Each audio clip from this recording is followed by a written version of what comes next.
नमस्कार। Dhirendra पुंडी news point में आप सभी का एक बार फिर से स्वागत है। कल एक ऐसी बात हो गई जो अभी तक आपने इतिहास में न सुनी थी न देखी थी, और ये लंबे समय से इस बात का डर जरूर था जो ये चल रहा है कि किस तरह से एसआईआर, वोट चोरी और तमाम चीजें कोर्ट के आंगन से लेकर सड़क तक जिस तरह का विरोध चल रहा है, संसद में जिस तरह का धरना प्रदर्शन नारेबाजी चल रही है, वो सब ये बता रही थी कि धीरे धीरे ये एक बोतल से बाहर जिन हो जाएगा।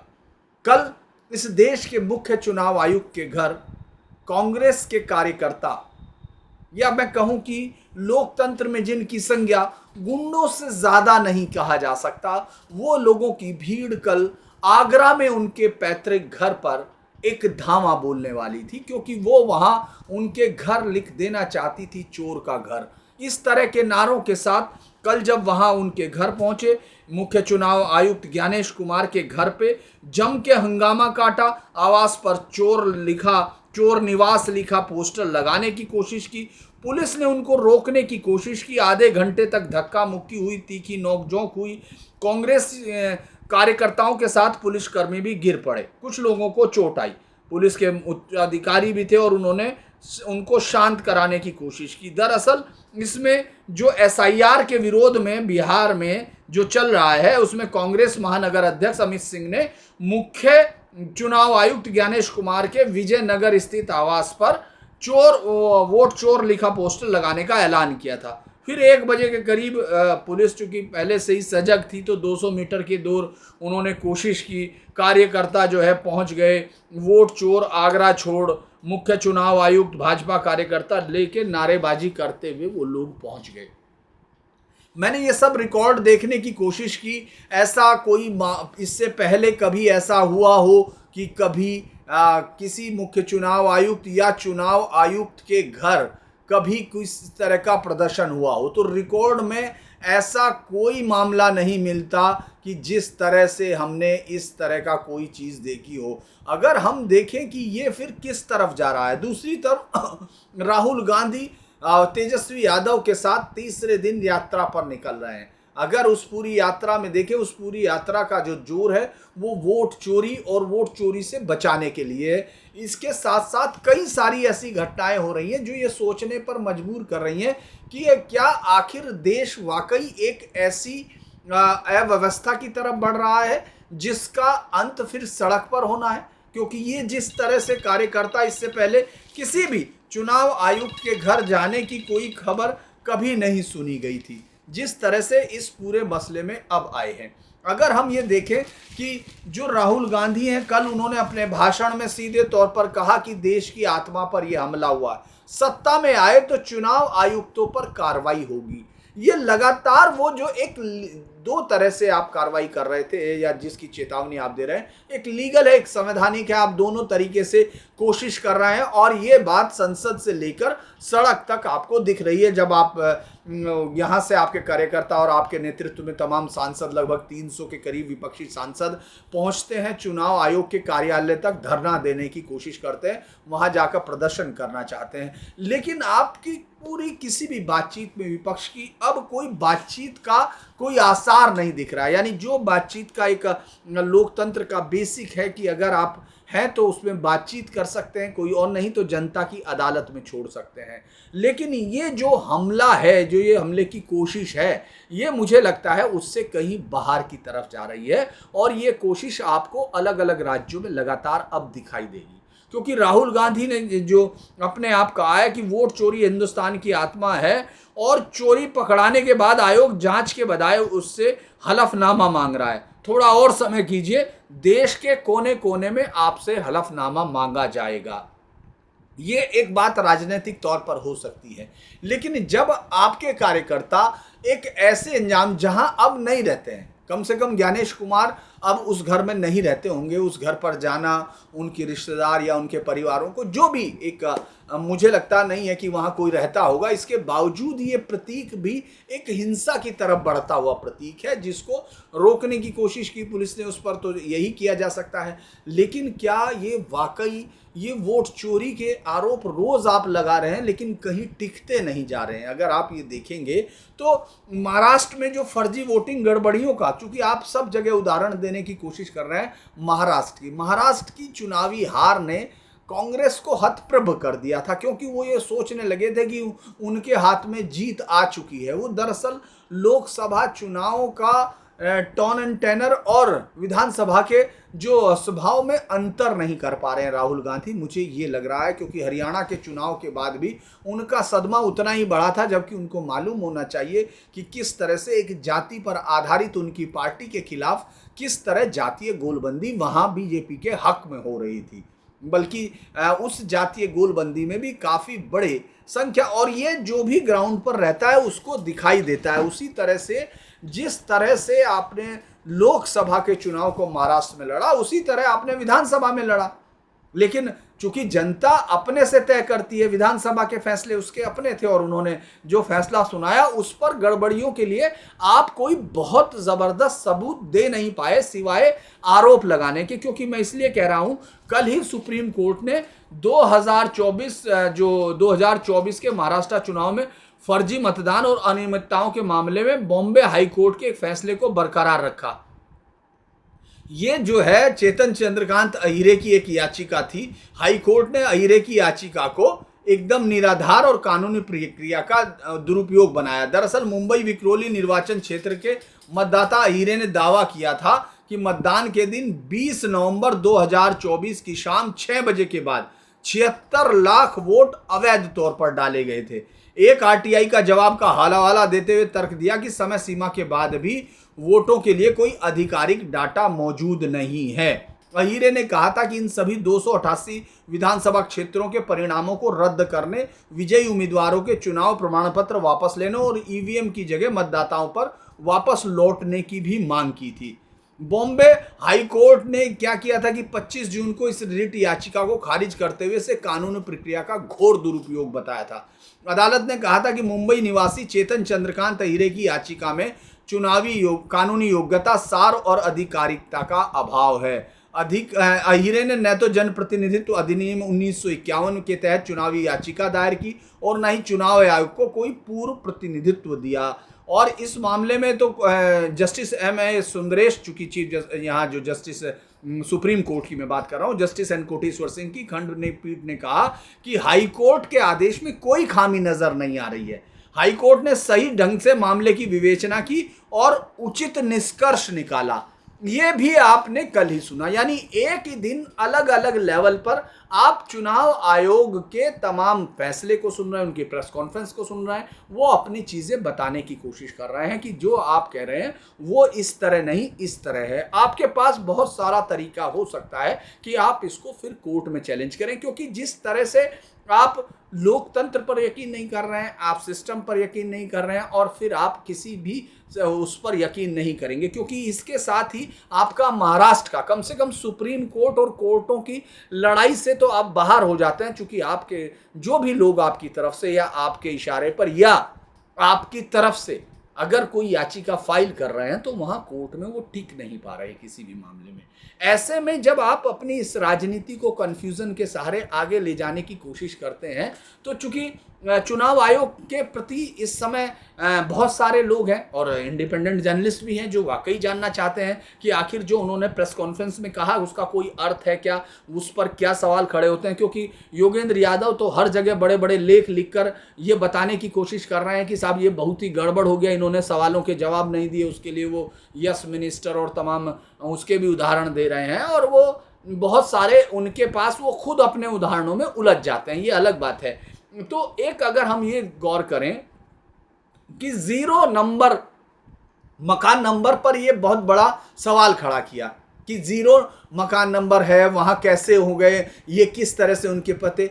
तो अलग अलग पत्रकारों ने, अखबारों ने वो सब भी निकाल कर दे दिए। दिल्ली में कल इस तरह के कई सारे एड्रेस पे बाकायदा उन मतदाताओं के जो मतदाता पत्र है उसके साथ जिनके 0 नंबर था, हाउस नंबर 0 था, किसी किसी के लिए तो दिल्ली वर्ल्ड लिखा हुआ था कि पता ये है, दिल्ली ये है। और वो क्योंकि एक अखबार के, खासतौर से इंडियन एक्सप्रेस के लोगों ने तो उन तमाम जो स्टे हैं, स्टे पर जाकर जो सेंटर होते हैं, जो शरण में जाकर उन पर जाकर चेक किया, वहाँ बहुत सारे लोग मिले। उन लोगों ने अपने कार्ड भी दिखाए, उन लोगों ने तमाम चीज़ें दिखाई और उन्होंने कहा कि ये नंबर है हमारा। इसके बावजूद आपको लग रहा है कि नहीं गड़बड़ है। दरअसल ये एक विश्वास की कमी का जो सुप्रीम कोर्ट ने इशारा किया था कि ये सब चीज़ें विश्वास की कमी की तरफ इशारा कर रही हैं, लेकिन अब मुझे लगता है कि सुप्रीम कोर्ट का वो इशारा भी थोड़ा कम था, क्योंकि ये उसकी तरफ इशारा नहीं कर रही हैं, एक किसी बड़े डिजाइन की तरफ इशारा कर रही हैं, जो ये कहने की कोशिश कर रहा है क्योंकि चुनाव सिर्फ यही नहीं होना है, एसआईआर सिर्फ यही नहीं होना, एसआईआर पूरे देश में होना है। मैं उनके लेख को पढ़ रहा था, जो इसका योगेंद्र यादव का आर्टिकल है, उसको पढ़ने के वक्त मुझे लग रहा था कि ये आर्टिकल से वो ये कहना चाहते हैं कि साहब एसआईआर की कोई ज़रूरत नहीं, एसआईआर इस तरह नहीं हो सकता। उन्होंने तो बाकायदा एक प्रेस कॉन्फ्रेंस को अगर देखें तो उनके हिसाब से तो एक बदनाम होना चाहिए। उन्होंने कहा कि राजनेता का तर्क वाक्य क्या है, यह इस तरह चलता है, पहले हमें कुछ करना चाहिए, दूसरा कि यह कुछ है, तीसरा तो हमें फिर इसलिए यह हमें करना चाहिए। उन्होंने कहा इसमें गलती यह है कि वो जो कुछ करना चाहिए वो क्या है, वो वही है जो हमें दिखाया गया या वो कुछ और है। तो ये उनका कहना ये था कि एसआईआर में नाम काटने की बजाय, वो जोड़ने की बजाय काटे गए हैं। अब उनके पास कोई तरीका नहीं है, वो ये खुद मान चुके हैं कि इस पूरे उसमें मतदाता सूचियों में लगातार गड़बड़ी रही है। ये एक पर्टिनेंट पूरे उसका मतदाता सूची का एक कैरेक्टर रहा, क्योंकि मैं आपको बता चुका ये 2-2, 3-3 मत बहुत सारों के हैं। इससे पहले एक कोई सेंट्रल सूची नहीं हुआ करती थी, लिहाजा स्टेट सूची को एक साथ जोड़ने की कोशिशें कम थी। कल 65 लाख लोगों के नाम भी रिलीज कर दिए गए, तो इसलिए अब आपके पास ये भी नहीं, अगर ये रीडेबल वाली सूची है तो ये भी मुझे लगता है सुप्रीम कोर्ट का आदेश ज़रूर इस पर आएगा या इस तरह की चीज़ें ज़रूर होंगी, क्योंकि ट्रांसपेरेंसी को और बढ़ावा देंगी, जो ट्रांसपेरेंसी को बढ़ावा दे सकती है। लेकिन कोई भी अभी तक ऐसा, चूंकि आप यात्रा बिहार में निकाल रहे हैं और पूरे मुद्दे बिहार के सामने होने चाहिए, तो अब बिहार में अभी तक ऐसा कुछ आया नहीं है। अभी से शुरू हो गया तो आज कल परसों में सब आ जाएगा और उनका फिर वो बाकायदा जाके उचित फोरम पर सवाल भी किए जा सकते हैं, उसमें ऐड भी हो जाएगा।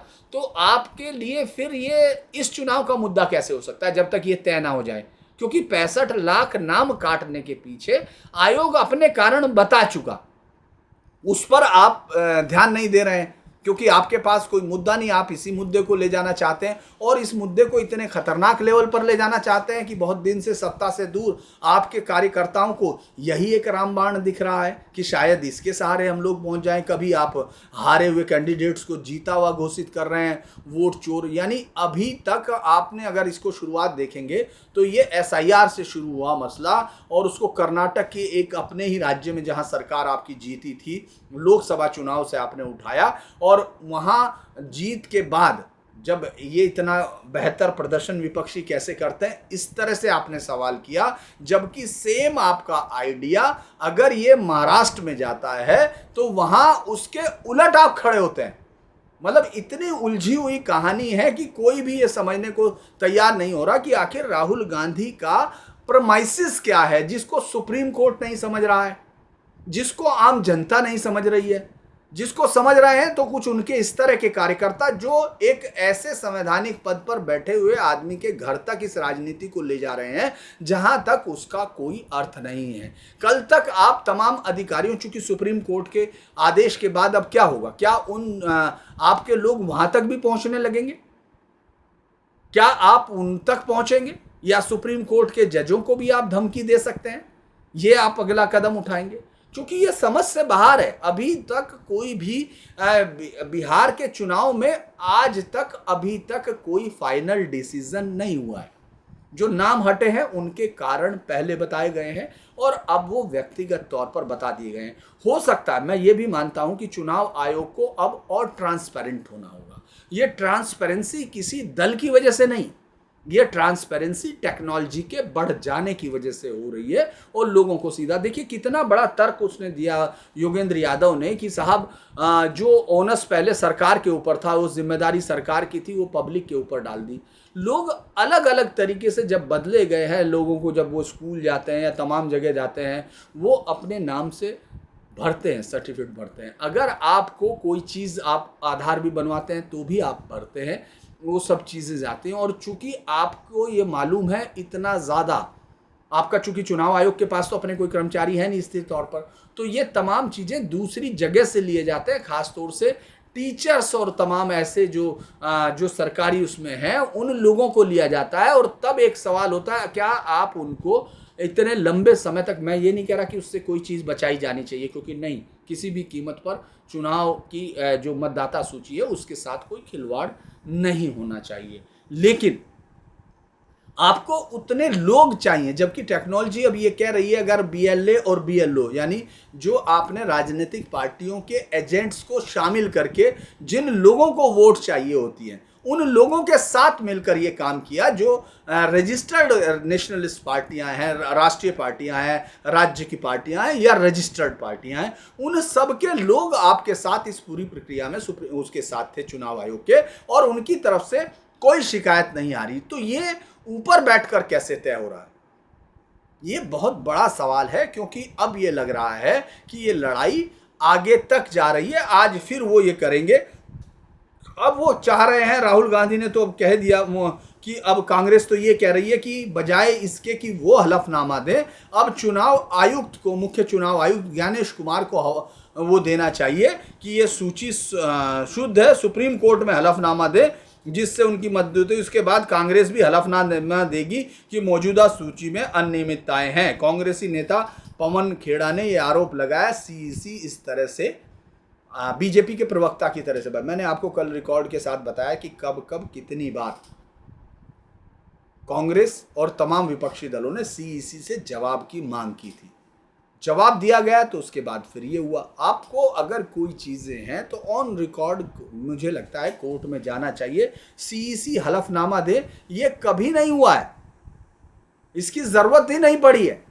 अगर सुप्रीम कोर्ट कहता है तो यकीनन उसको देना होगा, लेकिन वो तो मान रहे हैं कि गलतियां होती हैं, उनको ठीक किया जाता है। तो मुझे लगता है कि कल की घटना जो है इस देश के लिए एक संकेत भी है कि अब इस मुद्दे पर सरकार को और गंभीर होकर ये जवाब देने होंगे, नहीं तो इस तरह की घटनाएं बढ़ेंगी जब राज्य के सिस्टम पर अटैक किया जाएगा। और ये आपको मालूम होना चाहिए कि छोटे छोटे दल, छोटे छोटे नेता इसमें और तीव्रता करेंगे, और ज़्यादा उनका वो अपने आप को, लोगों को, इस तरह के लोगों की अब धुंधगी बढ़ गई है, जो लोग आप जानते हैं कि रील बनाने के लिए जान दांव पर लगा रहे हैं। तो ऐसे लोग कितना दुस्साहस दिखाएंगे अगर उनको घरों पर हमले की छूट मिले। तो अगर आपको ये वीडियो अच्छा लगे तो आप इसको लाइक कीजिए, सब्सक्राइब कीजिए, शेयर कीजिए, और हम आज फिर देखेंगे कि किस तरह से राहुल गांधी की यात्रा के इस तीसरे दिन में राहुल गांधी क्या बोलते हैं, क्योंकि उनके कार्यकर्ता घर तक पहुंच चुके हैं। अब आगे वो कहाँ जाएंगे, ये इशारा भी आपको उन्हीं की बातचीत से मिलेगा। नमस्कार।